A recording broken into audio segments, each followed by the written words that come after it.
Clip number 1132۔ اس clip میں آپ قرآن پاک کی سورہ لقمان کا تعارف، آیت نمبر 1 سے لے کر 3 تک کی تلاوت، ترجمہ اور تفسیر قرآن صراط الجنان سماعت فرمائیں گے۔ سورہ لقمان کا تعارف،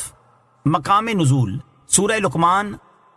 وَلَوْ أَنَّ مَا فِي الْأَرْضِ سے شروع ہونے والی آیت نمبر 27 اور 28 کے علاوہ مکیہ ہے۔ رکوع اور آیات کی تعداد، اس صورت میں 4 رکوع اور 34 آیتیں ہیں۔ لقمان نام رکھنے کی وجہ، اس سورہ مبارکہ کے دوسرے رکوع سے اللہ تعالیٰ کے برگزیدہ بندے حضرت لقمان حکیم رضی اللہ تعالیٰ عنہ کا تذکرہ تفصیل کے ساتھ بیان کیا گیا ہے، اسی وجہ سے یہ سورت سورہ لقمان کے نام سے موسوم ہوئی۔ سورہ لقمان کے مضامین، اس سورت کا مرکزی مضمون یہ ہے کہ اس میں اللہ تعالیٰ اور اس کی وحدانیت پر ایمان لانے، نبی پاک علیہ الصلوۃ والسلام کی نبوت کی تصدیق کرنے، موت کے بعد دوبارہ زندہ کیے جانے اور قیامت کے دن کا اقرار کرنے کے بارے میں دلائل کے ساتھ کلام کیا گیا ہے، اور اس صورت میں یہ چیزیں بیان کی گئی ہیں۔ نمبر 1، اس صورت کی ابتدا میں اللہ تعالیٰ کی ہدایت کے دستور اور نبی پاک علیہ الصلوۃ والسلام کے دائمی معجزے قرآن پاک کا ذکر کیا گیا ہے، اور یہ بتایا گیا ہے کہ مسلمانوں کا گروہ قرآن پاک کی تصدیق کرتا ہے، اس لیے وہ جنت میں داخل ہو کر کامیاب ہو جائیں گے، اور کافروں کا گروہ قرآن پاک کی آیات کا مذاق اڑاتا اور ان کا انکار کرتا ہے،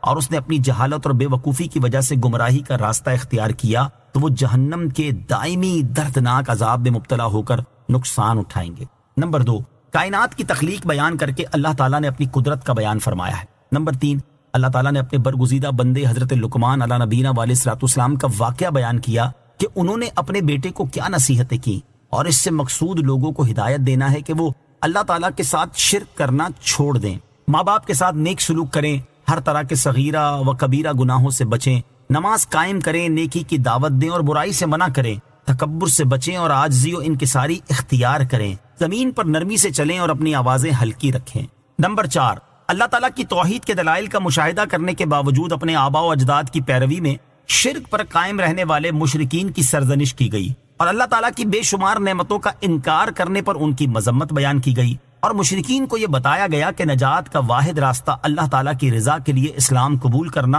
اور نیک اعمال کرنا ہے۔ نمبر 5، کفار کے قول اور عمل میں تضاد کو بیان کیا گیا کہ وہ اللہ تعالیٰ کے خالق ہونے کا اقرار کرتے ہیں، لیکن عبادت کا مستحق ہونے میں بتوں کو اس کا شریک ٹھہراتے ہیں، حالانکہ بے شمار دلائل سے یہ بات ثابت ہے کہ عبادت کا مستحق صرف اللہ تعالیٰ ہے اور اس کے علاوہ اور کوئی عبادت کیے جانے کا حقدار ہرگز نہیں ہے۔ نمبر 6، اللہ تعالیٰ کی قدرت پر دن اور رات کے آنے جانے سے، چاند اور سورج کو مسخر کیے جانے سے اور سمندروں میں کشتیوں کی روانی سے استدلال کیا گیا۔ نمبر 7، اس صورت کے آخر میں تقوی و پرہیزگاری کا حکم دیا گیا، قیامت کے دن کے عذاب سے ڈرایا گیا جو کہ بہر صورت آئے گا، اور یہ بتایا گیا کہ مخصوص 5 غیبی چیزوں کا ذاتی علم اللہ تعالیٰ کے ساتھ خاص ہے، اور اللہ تعالیٰ ہر چیز سے خبردار ہے۔ سورہ روم کے ساتھ مناسبت، سورہ لقمان کی اپنے سے ماقبل سورت روم کے ساتھ ایک مناسبت یہ ہے کہ سورہ روم کے آخر میں اور سورہ لقمان کی ابتدا میں قرآن پاک کی صفات بیان کی گئی ہیں۔ دوسری مناسبت یہ ہے کہ دونوں صورتوں میں اللہ تعالیٰ نے یہ بیان فرمایا کہ مسلمان مرنے کے بعد دوبارہ زندہ کیے جانے اور آخرت پر یقین رکھتے ہیں۔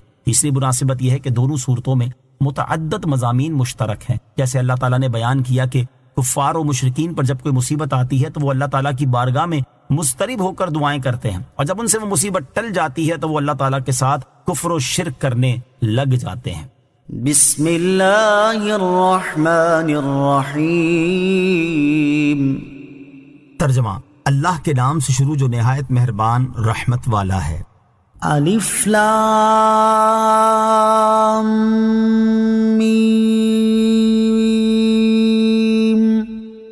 تلک آیات الکتاب الحکیم، ہدی ورحمۃ للمحسنین۔ ترجمہ، الف لام میم، یہ حکمت والی کتاب کی آیتیں ہیں، نیکوں کے لیے ہدایت اور رحمت ہیں۔ الف لام میم،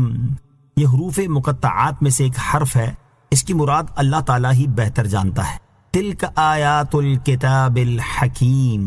یہ حکمت والی کتاب کی آیتیں ہیں۔ اس آیت اور اس کے بعد والی آیت کا خلاصہ یہ ہے کہ اس سورت کی آیتیں اس کتاب کی آیتیں ہیں جو حکمت والی ہے اور نیک اعمال کرنے والوں کے لیے ہدایت اور رحمت ہیں۔ قرآن کریم کی شان، معلوم ہوا کہ قرآن مجید ایسی عظیم الشان کتاب ہے کہ اس میں فلاح و کامیابی حاصل کرنے کے تمام تر سامان موجود ہیں، اور نیک لوگ اس کا دامن مضبوطی سے تھام کر گمراہی اور عذاب سے بچ سکتے ہیں۔ نیز یہ کتاب حکمت کے انمول خزانوں سے مالا مال ہے، لہٰذا مومن کو اسی حکمت و دانش میں مشغول ہونا چاہیے اور اسے چھوڑ کر فضول قسم کے قصے کہانیوں میں لگے رہنا مومن کی شان نہیں۔